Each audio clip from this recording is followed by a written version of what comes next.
Hello guys, welcome to our channel. நம்ம நிறைய words படிச்சிருப்போம், கேள்விப்பட்டிருப்போம். பட் அதுக்கான மீனிங் என்னென்ன தெரியாமலேயே யூஸ் பண்ணிட்டு இருந்திருப்போம். அந்த வகையில இன்னைக்கு நம்ம பார்க்க போற வார்த்தை என்னன்னா ப்ரிசர்வேட்டிவ். இதோட தமிழ் அர்த்தம் என்னன்னா பதனச்சரக்கு, பாதுகாப்பான். இது நம்ம யூஸ் பண்ற உணவுப் பொருட்கள், மருந்து பொருட்கள் போன்ற தேவையான பொருட்கள் கெட்டு போகாம பாதுகாக்கிறதுக்காக இதை மிக்ஸ் பண்ணுவாங்க. குறிப்பா ஆப்பிள் ஜூஸ் நம்ம வீட்டுல செஞ்சோம்னா 1 மணி நேரத்துல கெட்டு போயிடும். ஆனா கடையில நம்ம வாங்குற ஆப்பிள் ஜூஸ்க்கு 1 இயர் எக்ஸ்பைரி டேட் கொடுக்கறாங்க.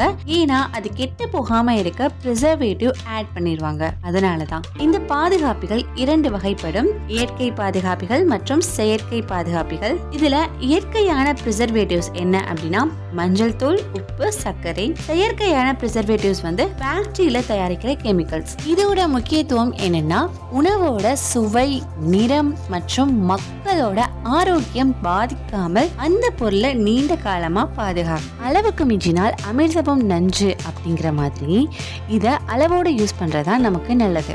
நம்ம டெய்லி யூஸ் பண்ற பொருட்கள்ல எந்தெந்த பொருட்கள்ல ப்ரிசர்வேட்டிவ்ஸ் அதிகமா யூஸ் பண்றாங்கன்னு கீழே கமெண்ட் பண்ணுங்க. இன்னைக்கு இந்த வார்த்தையை பத்தி உங்ககிட்ட ஷேர் பண்ணது கண்டிப்பா உங்களுக்கு யூஸ் ஆகும்னு நம்புறேன்.